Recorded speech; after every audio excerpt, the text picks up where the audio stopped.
The dirt road to Turner Ranch feels different today. I grip the steering wheel tighter than necessary as my tires kick up familiar dust clouds behind me.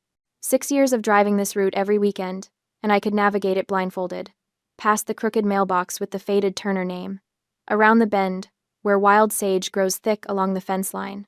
Up the gentle slope where you first see the barn's red roof against the Idaho sky. But when I crest that final rise, my foot slams the brake. A massive industrial dumpster blocks the driveway. Green metal sides tower above my sedan, wide enough to swallow a small truck. The engine idles as I stare, confusion mixing with something sharper in my gut. I didn't order this. Movement catches my eye beyond the container. Ron. My uncle stands near the porch in his clean khakis and a polo shirt I've never seen him wear for ranch work, gesturing at 3 men in work gloves. They're carrying things from the house. Armloads of things. Moving with the efficient brutality of people paid by the hour. I kill the engine and my door swings open before I've formed a plan. Ron! My voice cracks across the yard. He turns, sees me, and his face does something I can't quite read. Not guilt. Maybe surprise that I showed up early. One of the workers heaves a cardboard box over the dumpster's edge and I hear the crash of breaking glass inside. My boots hit gravel and I'm running. The dumpster's rim reaches my shoulder. I have to grip the cold metal and pull myself up on my toes to see inside, and when I do, the breath leaves my lungs. Grandma Maggie's gardening journals. The leather ones she filled with her careful handwriting every spring for 40 years. They're scattered in the bottom like trash, spines broken, pages spread open in the mud that's pooled from yesterday's rain. A photo album lies face down, its plastic sleeves torn. I see the corner of a photograph, Maggie as a young woman standing in front of this same barn, but the image is pressed into dirt. The quilt. Oh God, the quilt. Cream and blue patchwork, the one Maggie and I spent 3 winters sewing together at her kitchen table. My stitches clumsy next to her perfect ones. She'd laughed and said the imperfect squares made it more honest. Now it's crumpled at the bottom like a rag someone used to wipe engine oil. Stop! The word rips out of me. Stop right now. The workers pause mid-stride, looking to Ron for direction. He's walking toward me, unhurried, and there's something in his expression that makes my hands curl into fists. Chloe. He says my name like a teacher addressing a child who's interrupted class. This is estate business. Estate business? I can't keep the shake out of my voice. You're throwing away her journals, her photos. Clutter. Ron stops a few feet away, close enough that I have to tilt my head back to meet his eyes. He's always been tall, always used it. The property has liability issues. Insurance won't cover the place in this condition. One of the workers emerges from the house with another box. Ron plucks something from the top before the man can toss it. A leather journal, smaller than the gardening ones. Maggie's recipe book, the one with her mother's handwriting in the margins. Ron holds it up between us. Makes sure I'm watching. Then he tosses it into the dumpster. The journal hits with a soft thud that I feel in my chest. You can't. My throat is closing. You have no right. I'm the executor, Chloe. The will was clear. He crosses his arms. And before you go getting emotional, you should know the locks have been changed. New deadbolts on all the doors. Professional grade. The property needs to be secured during the transition period. My eyes snap to the front door. Shiny brass hardware gleams where the old iron lock used to be. The lock Maggie gave me a key to 6 years ago, when she asked me to help maintain the place. When she was too weak to do it herself. Movement on the porch draws my attention. Elaine. Ron's wife stands with her arms crossed, her stance a mirror to his. She doesn't speak, just watches. The silent enforcer. The witness to my humiliation. Insurance requirements, Ron continues, his voice taking on that false authority he uses when he doesn't actually know what he's talking about. Professional assessment of the property value. You wouldn't understand the complexity involved. My body wants to move, wants to shove past him, climb into that dumpster, rescue every piece of Maggie from the mud. My hands are shaking, fists so tight my nails cut crescents into my palms. But my mother's voice echoes in my skull. Family is everything, Chloe. Respect your elders. Be the bigger person. Keep the peace. I've heard it my whole life. Internalized it until it became the steel bars of my own cage. So I stand there, shaking, unable to move forward or speak the words burning in my throat. Ron mistakes my paralysis for surrender. He turns back toward the house, dismissing me with the movement. "Don't make this hard on the family, Chloe," he calls over his shoulder. Elaine finally speaks from the porch, her voice carrying across the yard. "We're doing what's necessary." What's necessary? As if necessity justifies erasing someone. I should leave. Drive away before I do something I'll regret. But my feet won't move. Instead, I reach into the dumpster, stretching until my ribs press against the metal edge. My fingers close around one of the journals, pulling it free. The leather cover is damp, smeared with mud, but when I open it, Maggie's handwriting is still visible. May 1998. Planted the tomatoes early this year. Chloe helped dig the rows. Poe. I was 12 that summer. Ron watches from the porch as I walk back to my car, the rescued journal clutched against my chest. He doesn't try to stop me. Why would he? He's already won. I slide behind the wheel and set the journal carefully on the passenger seat. My hands are filthy with dumpster grime and my vision blurs at the edges, but I'm not crying. I'm not crying because underneath the shock and the hurt, something else is crystallizing, something cold and clear. Ron isn't just neglectful. He isn't just incompetent or overwhelmed by executor duties. He's erasing Maggie, deliberately, throwing her away like garbage. The realization settles into my bones as I start the engine. And as I drive away, watching the ranch disappear in my rearview mirror, I make a decision that will change everything. I'm done being the good niece. 3 days pass before I return. I park a quarter-mile down the road this time, driving specifically into the dense, overgrown brush behind an abandoned equipment shed. From the main road, my sedan is completely invisible. The morning air bites cold against my face as I cut through the sagebrush on foot, avoiding the main driveway entirely. The new deadbolts gleam on the front door when I circle around the house.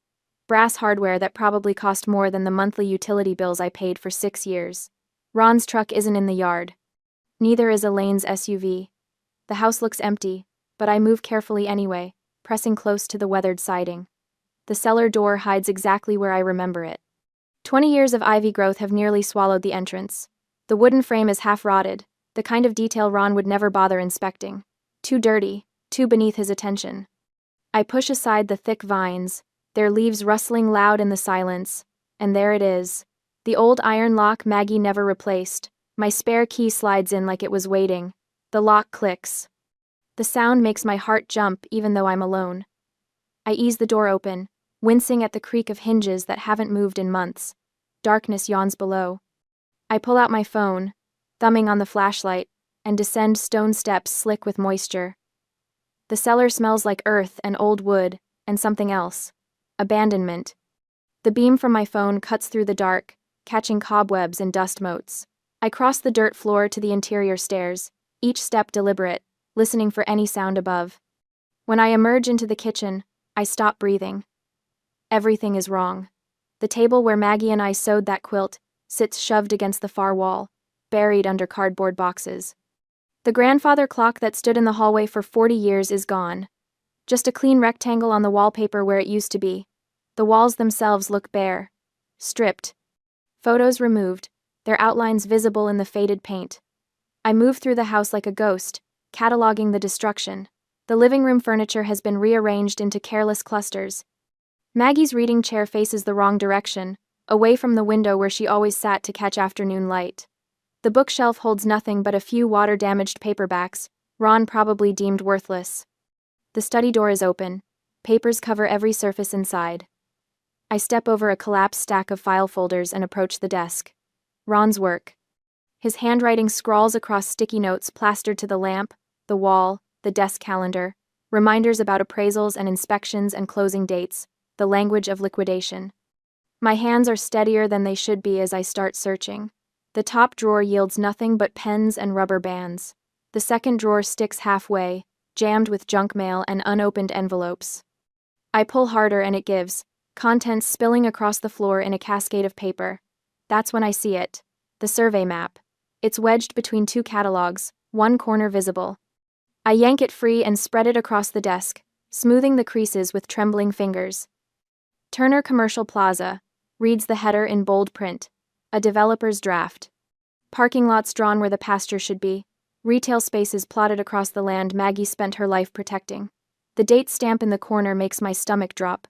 8 months before Maggie died. Ron planned this while she was still alive. My breath comes short as I scan the margins. His handwriting appears there too, notes scribbled in blue ink. Clear by Q2 next to the barn location. Max liquidity underlined twice near the property value estimate. I sink into the desk chair, the map clutched in my fists. He wasn't reacting to estate pressure. He wasn't scrambling to handle unexpected executor duties. He'd already decided to sell. Already found a developer. Already mapped out the destruction of everything Maggie built. My hands move on autopilot, digging through the remaining papers. There has to be more. There has to be proof of why. The loan application hides beneath a stack of grocery circulars. Crumpled. Nearly thrown away. I flatten it against the desk and read the bank's stamp at the top. Application rejected in red letters. The date matches the survey map, give or take a week. The applicant line shows Ron's signature. And there, listed under proposed collateral, typed in neat bureaucratic font, Turner Ranch, 96 acres. He tried to use the ranch for his own loan. The bank refused because he didn't own it, couldn't use what wasn't his, so he waited. Waited for Maggie to die. Waited to pretend the estate needed liquidation when really, he just needed to cover his own debts. I photograph everything. Map, loan rejection, the handwritten notes. My phone's camera clicks rapid fire in the silent study, each image backing up automatically to the cloud. Evidence, proof, ammunition. The sound of tires on gravel freezes me mid-motion. I shove the documents back into approximate disorder and move fast toward the cellar stairs. Down into the dark, across the dirt floor, up through the exterior entrance. The ivy falls back into place as I ease the door shut, my pulse hammering in my ears. By the time Ron's truck door slams, I'm already halfway through the sagebrush, invisible. 2 days later, I sit in William Hartley's office. The lawyer's space feels like stepping backward in time. Oak paneling, leather chairs worn soft from decades of use, law books lining the walls. Hartley himself looks exactly like Maggie described him years ago. 70, sharp-eyed, with the patient demeanor of someone who's seen every trick twice. I spread the photographs across his desk without a preamble. He studies them in silence, reading glasses perched on his nose. When he looks up, something in his expression has shifted. Hardened. "The deed is valid," he says. "Inter vivos transfer. Maggie signed the title over to you in February 2022. The ranch was never part of the estate." The words land like absolution. "Then we can stop him," I say. "Right now, before he sells." Hartley removes his glasses, folding them with deliberate care. "We could, but Ron would fight it, use estate funds to drag you through court for years, expensive years." "So what do I do?" "Let him commit." Hartley's voice drops lower. "Let him sign contracts with the developer. Let him prove bad faith in writing. Then you produce the deed. Not before, after." I lean back in the chair, processing. "You want me to let him think he's winning?" "I want you to let him prove he's guilty." Hartley taps the photo of the loan rejection. "This isn't negligence. This is fraud. But we need him to demonstrate intent. Give him rope. Let him hang himself." The drive home feels different. The weight that's been pressing on my chest since the dumpster has lifted, replaced by something colder, something focused. I'm not defending anymore. I'm hunting. That evening, I create a new folder on my laptop. Blue. I label it Turner Ranch Documentation and begin uploading files. The deed Maggie gave me years ago. The photos from Hartley's office. I add my own photographs next. The rotting eaves, Ron ignored. The horses he's neglected. The crumbling barn he won't repair. Every email he's sent. Every dismissive text message. Timestamps on everything. The cloud backup confirms, and I close the laptop with a quiet click. 3 days later, Sam Miller finds me photographing the damaged fence line near the north pasture. I don't hear him approach until his shadow falls across my viewfinder. "Documenting his negligence?" he asks. I lower the camera. Sam stands there in his work jacket, weathered hands hanging loose at his sides. He's been the ranch gardener and handyman for 20 years. Saw everything I did. Everything Ron didn't do. "Yeah," I say simply. Sam nods once. Doesn't ask why. Doesn't offer advice. Just looks at me with those kind eyes and says, "Maggie knew what she was doing when she signed that deed." The words settle into my bones like truth. I'm not alone in knowing what really happened here. That night, the email arrives. Subject line reads, "Important family update." The message appears in my inbox at 8:47 p.m., sent to the entire family distribution list. Ron's name in the sender field makes my jaw clench before I even open it. Great news coming at the reunion. Big decisions ahead for all of us. Mark your calendars, more details to follow. I read it twice, then a third time. The cursor blinks in the reply field. My fingers hover over the keys. A dozen responses form in my mind. Questions, accusations, demands. I close the laptop without typing a word. My silence isn't a weakness anymore. It's a strategy. Every day Ron thinks I've accepted defeat is another day he digs himself deeper. Another day he commits to a sale he has no legal right to make. Another day he proves William Hartley exactly right. I smile in the empty apartment. Let him think he's won. Let him send his triumphant emails and plan his big announcement. When the trap finally springs, he won't even see it coming. Months pass in a blur of strategy and silence. Summer burns out, autumn leaves fall, and then the true Idaho winter descends. The temperature drops 15 degrees in 3 days. I notice it first at the ranch on a Thursday evening in late January, driving out after work with my headlamp and toolkit in the back seat. The cellar door resists when I push it open, the metal hinges contracting in the cold. Inside, my breath comes out in visible puffs under the bare bulb. January in Idaho means winter isn't a possibility anymore. It's a brutal reality. The barn is worse. I push through the side door and the cold hits me like a wall, not the mild chill from last month. This is different. Aggressive. The kind of cold that settles into your joints and refuses to leave. I flip the light switch and the overhead fluorescents flicker on, illuminating breath clouds from the stalls. The horses. Maggie's 2 remaining mares, Stella and Daisy, stand in their stalls with their heads low. Their breath comes out in thick white plumes. When Stella shifts her weight, I can see the goosebumps rippling across her flank under her winter coat that hasn't fully grown in yet. I check the heating oil gauge mounted near the door. Empty. The needle sits firmly on 0. My phone buzzes in my pocket. An email from Ron to the family group thread, sent 20 minutes ago while I was driving. Update. Implementing cost-cutting measures before closing. Heating oil delivery canceled for barn. Developer assessment next month. R. I read it 3 times. The developer assessment. The one that will show the ranch in perfect condition, ready for demolition and conversion to Turner Commercial Plaza. The heating oil expense would show up as overhead, making the property look less profitable. So Ron cut it, made the numbers prettier for his buyer, and the horses freeze. My hands are shaking, but not from the cold. I can't intervene legally. Not yet. Hartley was clear about that. Revealing the deed now means years of court battles while Ron uses estate funds to fight me. The trap only works if Ron commits fully to the sale, proving his bad faith beyond any doubt. But I can't let the animals suffer while I wait for strategy to align. I pull up the Tractor Supply website on my phone.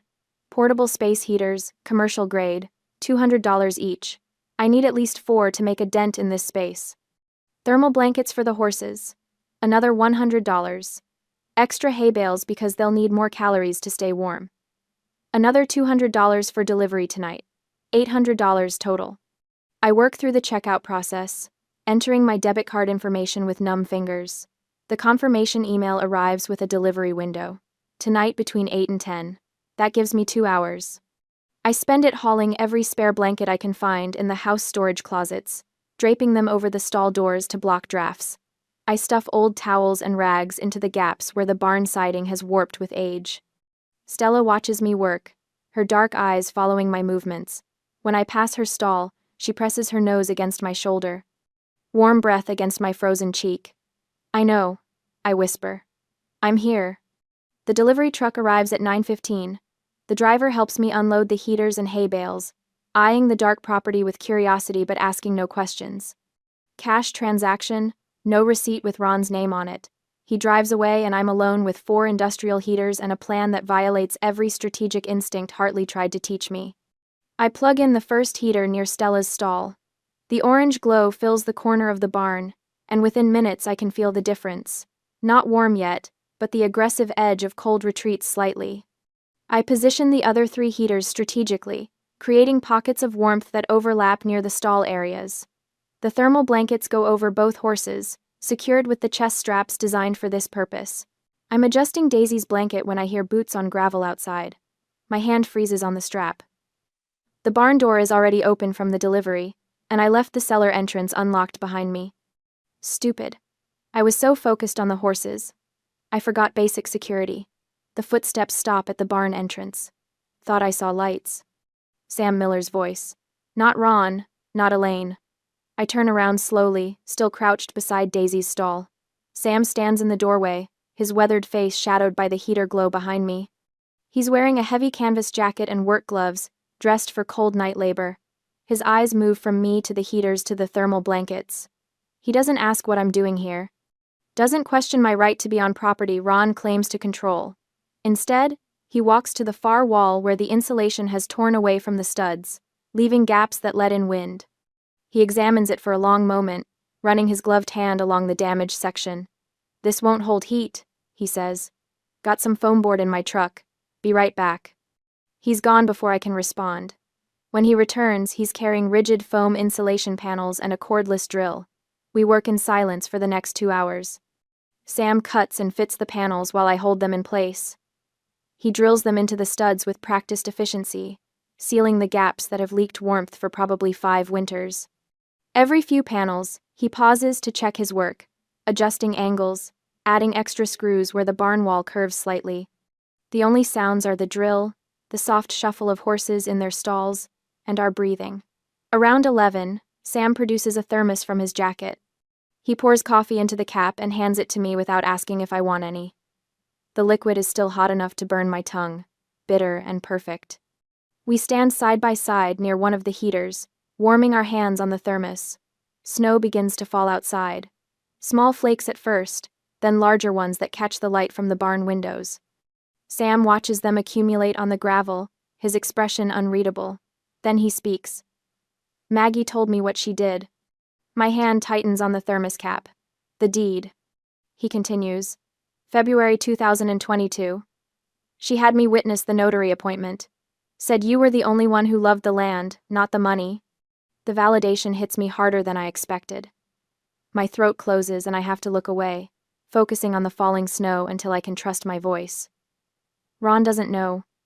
I manage. Ron's an idiot. Sam takes the thermos cap back, pours himself coffee. I wanted to tell you sooner, Chloe, but Maggie made me swear on her Bible. Said you had to find your own fight first. Said if I handed it to you, it wouldn't mean as much. He pauses, watching the snow fall. Maggie knew that too. Why she chose you. We finish the coffee in silence. When Sam finally leaves around midnight, he pauses at the barn door.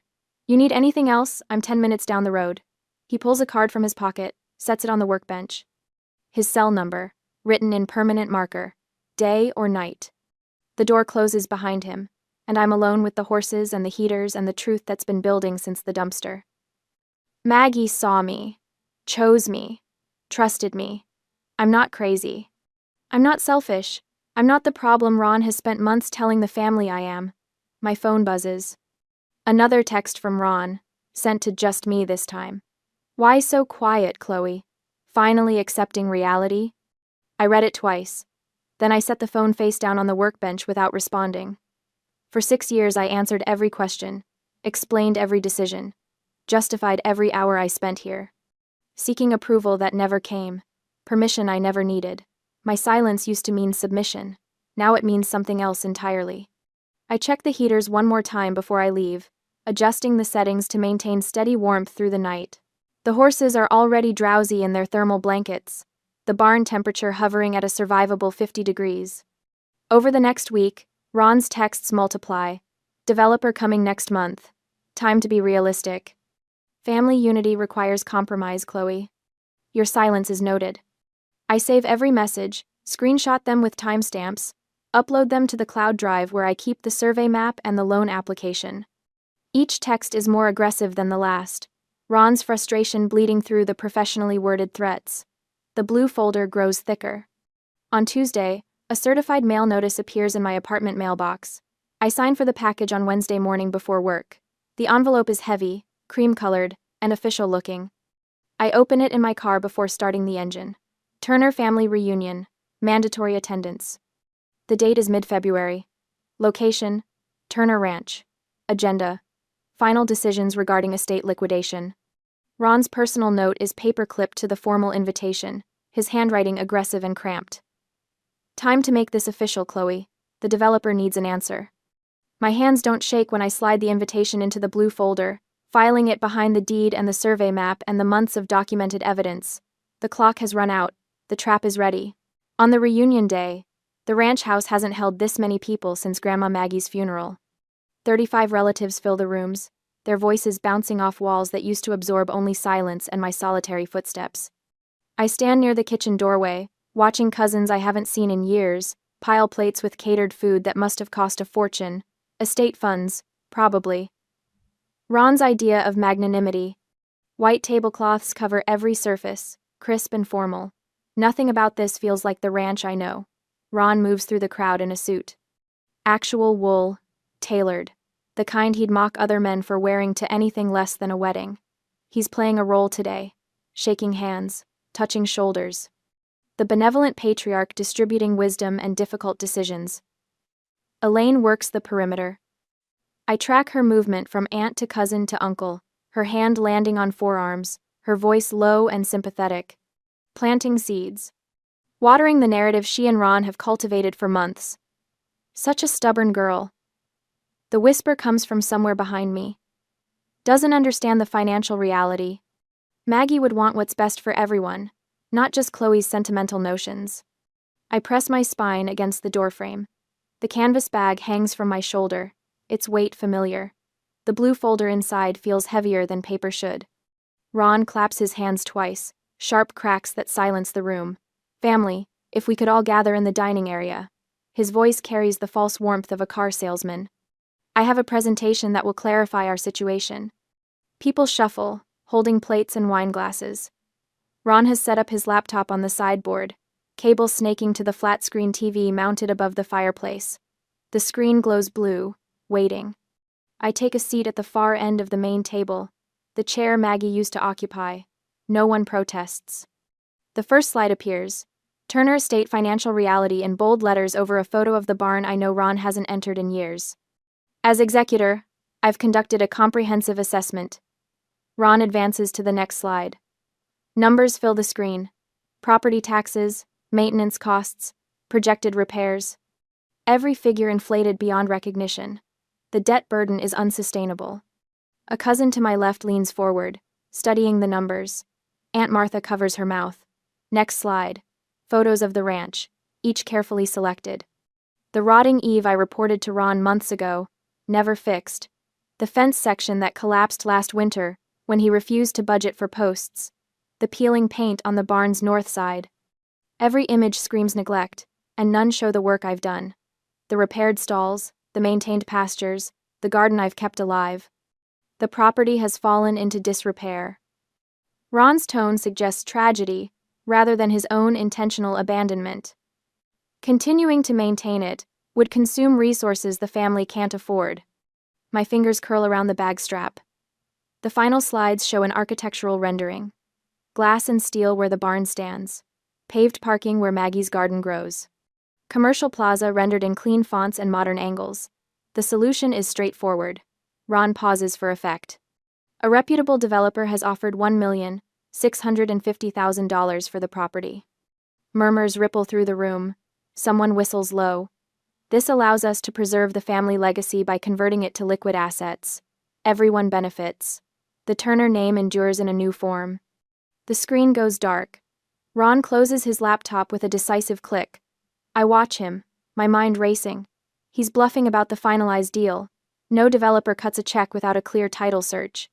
Unless this consensus document isn't just a formality, it's a power of attorney. He needs us to sign away our rights so he can leverage the estate to get the deposit he desperately needs to cover his own debts. Which brings me to the final matter. He produces a clipboard from behind the sideboard.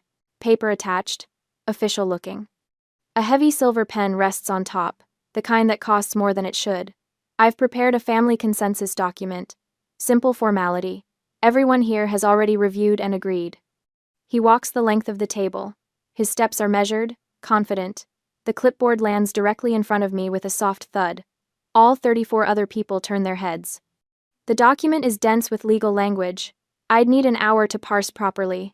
Signatures fill the bottom 2/3. Names I recognize: Uncle Jim, Aunt Martha, cousins I played with as a child. All in agreement. One line remains blank. Mine. We just need your blessing, Chloe. Ron's voice is gentle now, almost paternal. Then we can move forward as a united family. Elaine appears on my shoulder. Her hand settles there, warm and heavy. Do the right thing, honey. Pressure builds in the silence. 34 pairs of eyes, some sympathetic, some impatient, some already counting their share of $1,650,000. Ron has turned away from me, angling toward the corner where a man in an expensive suit stands apart from the family, the developer's representative. Ron gives him a subtle nod, the gesture of someone already celebrating. I reach for the pen. My hand shakes as I lift it. The tremor is visible, humiliating. I look small, holding this pen. Isolated at the end of this long table, surrounded by family who have already decided. The room exhales. Shoulders relax. Elaine's grip loosens slightly. I hold the pen over the signature line. The blank space where my name should go. My hand hovers there, shaking, and I close my eyes. Breathe. Maggie's face surfaces in the darkness. Her hands covered in garden soil, laughing as I struggled with crooked fence posts. Her voice, when she handed me the key 6 years ago. You're the only one who sees it, Chloe. The only one who understands what this place means. February 2022. The lawyer's office. Her signature next to mine on different paper. I open my eyes. The pen cap clicks closed between my fingers. The sound cuts through the silence like a blade. I set the pen down. Still capped. Untouched to paper. Before I sign, Ron. My voice is quiet, but it carries.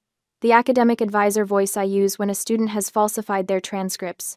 Professional. Measured. I have one procedural question. Ron's expression flickers. The confident smirk wavers at the edges. Procedural? He forces a laugh. Chloe, this isn't complicated. Did you personally pull the deed from the county recorder's office? The room's energy shifts, confusion replacing expectation. People glance at each other, uncertain what this means. Ron waves a dismissive hand. Why would I need to check what I already control? The will was explicit. I'm the executor. This is my authority. Right. I reach down to the bag at my feet. My hands are steady now. Your authority. The blue folder slides out onto the white tablecloth. Every eye in the room locks onto it. I meet Ron's gaze directly for the first time all day. Hold it. Don't blink. His smirk has vanished completely. I open the blue folder. The sound of the clasp releasing feels enormous in my ears. Inside, the documents are arranged exactly as William Hartley and I prepared them. Each page is protected in a clear sleeve. Each piece of evidence in perfect sequence. I slide the first document across the polished wood table. Then you don't know Grandma Maggie transferred the title of this land to me. 2 years ago. February 2022. The paper glides to a stop in front of Ron. Official county letterhead across the top. Margaret Ellen Turner's signature in her careful cursive. My signature beside hers, younger and less steady. The county recorder's stamp in blue ink, raised and textured where the seal pressed into the paper. Inter vivos transfer, property deed, recorded and legal. Ron's hand shoots out and snatches the document. His eyes scan the page. Once, twice, his face shifting through expressions too quickly to track. This is a forgery. His voice is loud, but there's something underneath it now. Something that wasn't there before. I pull the second document from the folder. Here's the notary log. 3 witness signatures. The notary's stamp matches the one on the deed. Ron's face flushes red. She was senile. She didn't know what she was signing. Around the table, relatives lean forward. Cousin Dave reaches for the deed and Ron jerks it away from him. Doctor. Keller's medical capacity affidavit. I place the third document on the table. Dated the same day as the deed, the 14th of February 2022. It states Grandma Maggie was of sound mind and fully understood the legal implications of the property transfer. Elaine's hand drops from my shoulder. Ron stands up, the chair scraping loud against the floor. She didn't understand the financial necessity, the taxes, the maintenance costs. She was living in the past, not facing reality. I've been waiting for this. For the moment when he'd pivot from legal arguments to emotional ones. When he'd try to make this about Maggie's supposed ignorance instead of his own scheming. I pull out the draft survey map. The paper unfolds across the table, and I smooth it flat with both hands. Turner Commercial Plaza, the header reads. The date in the corner is 8 months before Maggie died. Ron's handwriting fills the margins. Clear by Q2. Max liquidity. The silence in the room changes texture, becomes something thicker. And you didn't do this for the family. My voice is steady. I've practiced this moment in my head 100 times, but now that it's happening, the words come easily, naturally. You did it, because the bank rejected your personal loan. The final document, the crumpled loan application I found buried in his messy study, smoothed out and photocopied. Ron's signature at the bottom. Turner Ranch, 96 acres, listed as collateral. The red denied stamp across the top. I watch understanding spread through the room like spilled water. Aunt Martha's hand rises to cover her mouth. Uncle Jim pushes his chair back, the legs squealing. Ron tried to use the ranch as collateral. The bank rejected him because he didn't hold the title. He couldn't leverage property that wasn't his. You weren't saving the estate. I keep my eyes on Ron's face. You were trying to get us to sign a power of attorney so you could secure a deposit. Selling property you didn't own to cover your tracks. The developer representative stands. He doesn't say anything at first, just reaches down and picks up his briefcase. When he speaks, his voice is clipped. Professional. This deal is dead. Title isn't clear. He walks out. His footsteps echo down the hallway, and then the front door closes with a final, decisive click. Cousins reach for the documents, passing them hand to hand, reading the dates, the signatures, the evidence of Ron's planning while Maggie was still alive. Ronald. Aunt Martha's voice shakes. You lied to all of us. Uncle Jim is on his feet now. You said Chloe was being selfish. You said she abandoned Maggie. She did abandon her. Elaine's voice cracks across the room. This is a betrayal of family trust. I stand. Not quickly, not dramatically. I simply rise from my chair, and the room falls silent. The truth is spreading. I can see it in their faces. 6 years of weekend drives. 6 years of fence repairs and veterinary bills and sitting beside Maggie's bed, while Ron planned commercial plazas and loan applications. This is private property. The words feel strange in my mouth. Foreign. I've never said anything like this before, never drawn a line this sharp. You have 1 hour to vacate. No apology in my voice, no softness, no attempt to cushion the blow or make it easier for anyone, just the boundary, clear and immovable. Ron opens his mouth, but nothing comes out. The authority he wore like armor has cracked, and underneath there's just a man who gambled on a property he never owned. Elaine grabs her purse from the side table. Her face is crimson, lips pressed into a thin white line. She doesn't look at me as she moves toward the door. Relatives gather their things. Some avoid my eyes.